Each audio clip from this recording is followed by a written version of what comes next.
Welcome back to the channel, guys. Today's episode, I'm going to be building a 4-foot wide by 22-inch toy box.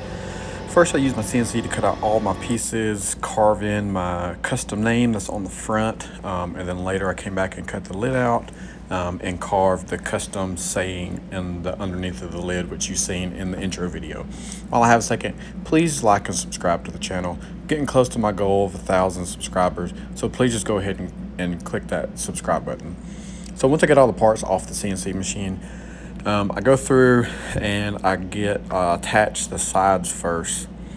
So I just use pocket holes and a little bit of Top Bond glue. 2 pocket holes per. You could do this, multiple different ways, but you could glue the whole thing together. You could use pocket holes, however you want to do it. But this is just the way I chose. I sell quite a few of these. But like I said, I just put each side on. It's a pretty simple process. I lay the front down that has the name, lay it down, and then line up the 2 sides. Really, I mean, you're building a box, at the end of the day. So it's not hard at all. You could do this without a CNC machine. Mine is probably carving out the name. Which you could always get like you could get a vinyl sticker or something like that for the name. But everything else you could do, you could cut out by hand. And so once I got the 2 sides on, I attached the which will be the back. I attached the back the same way that I attached the front, just a little bit of glue here and there, and then some pocket screws.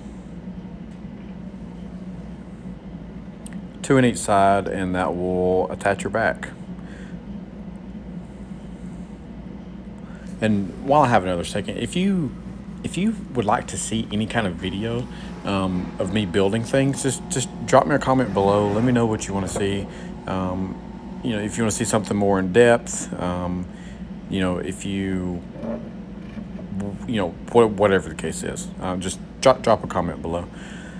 But like I said, the sides, I mean, there's not really a lot of explaining to do here. The sides go in the same way that you attach the front. This should be like a 10-minute build to 20-minute build. Once it comes off the machine, so it's a pretty simple build. I really like the way this one came out with. Of course, I've always put the names on the front, but I just recently started putting the custom engraving on the inside of the lid. So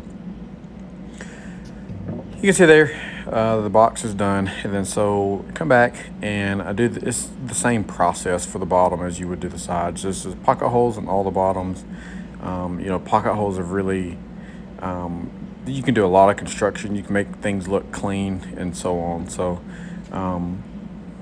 Yeah, so just 2 pocket holes in each side, and then I just put 3 across the top and the bottom. Slid this in there, nice and tight. I have to stop using my hand as a hammer, and then usually put 1 in there just to get it secured, and then put all the other pocket holes in there and the bottoms in. So. I think the rough measurements of this, like I said, it's 48 inches wide. So the top is like 48 by 22. And I think this whole thing stands somewhere between 22 and 24 inches tall. I've considered making these in, smaller and putting them on, on my Etsy site, which you can find. It's the same as my YouTube. It's called GL Rustic Design. You can see what I have to offer on there. Slowly growing it as well as my YouTube channel. But just wanted to get this video out as kind of a filler. Trying to get 1 video produced a week. But trying to get this, get this video out this week.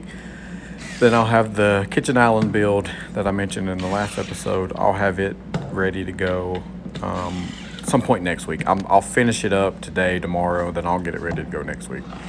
So once you get the full box completed, I go back and I'll put the legs on. So, I put these 1 inch from the bottom. First off, I came back and I had, you can see that top one there, it's just 2 pocket holes that combines those together.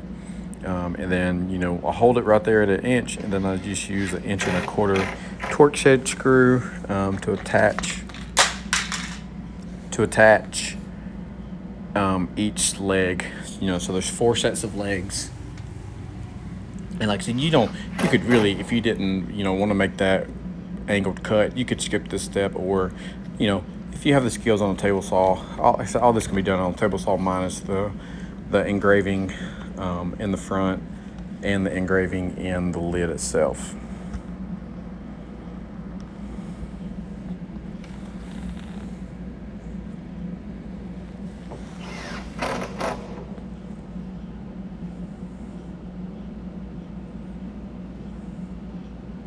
So once you get all 4 of those done, I mean, it's pretty much done after this point, minus, you know, attaching the hardware. I went ahead and I stained it. The stain is called Provincial by Minwax.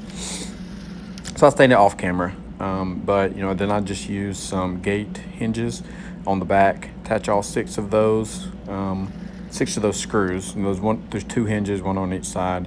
Once you get those attached, then you can go to the inside. And I'd ordered it's like a slow release lid that is pretty much meant for toy boxes from Amazon. I had tried a few in the past. I tried the hydraulics, and it didn't work out very well. So I found this slow release hinge, or, you know, soft close hinge, so that your kid don't get their fingers caught in it. It, you know, holds it up real nice. You know, wasn't a fan of the instructions. Well, I guess the measurements were not quite that accurate. So, you know, it took me a few times to get it, you know, to be where it needs to be. But yeah, so I attached the little hinge part. You can see my missed holes there, but you know, once you get all that thing, once you get that whole thing attached, you know, 2 screws on the top, I think it was like 3 or 4 in the bottom part, then your toy box is pretty much done. You know, you could stain the inside if you wanted to. I just chose not to.